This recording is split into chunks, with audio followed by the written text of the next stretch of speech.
কই মাছের খুবই অসাধারণ একটি রেসিপি নিয়ে আজ হাজির হলাম। তো আজকের রেসিপিটি হচ্ছে কই মাছের দো পেঁয়াজা। এর জন্য আমি এখানে প্রথমে বড় সাইজের 5টা কই মাছ নিয়েছিলাম, সেখানে একটু মশলা মাখিয়ে নিচ্ছি। এখানে দিয়েছিলাম স্বাদ মতো লবণ, হলুদের গুঁড়া, এরপর দিয়েছিলাম শুকনো মরিচের গুঁড়া।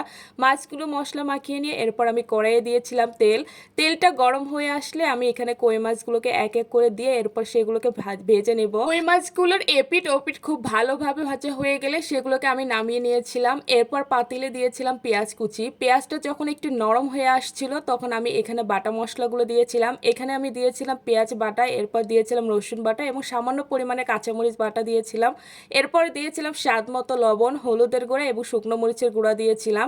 মশলাগুলো যখন তেলে দেওয়া হয়ে গেছে তখন আমি সবগুলো খুব ভালোভাবে নেড়ে চেড়ে এরপর এখানে দিয়েছিলাম ভেজে রাখা কই মাছ এবং মশলাগুলো আমি খুব ভালোভাবে বেশ কিছুটা সময় নেড়ে চেড়ে এখানে দিয়েছিলাম পরিমাণ মতো পানি। খুব বেশি পানি আমি এখানে ব্যবহার করিনি, কারণ কই মাছটা আজকে আমি একটু মাখা মাখা করে রান্না করব। তো পানি দেওয়া হয়ে গেলে আমি নেড়ে চেড়ে এখানে দিয়েছিলাম ভাজা জিরের গুঁড়ো। কই মাছটা হয়ে আসার আগে এখানে আমি সামান্য পরিমাণে ভাজা জিরের গুঁড়ো দিয়েছিলাম।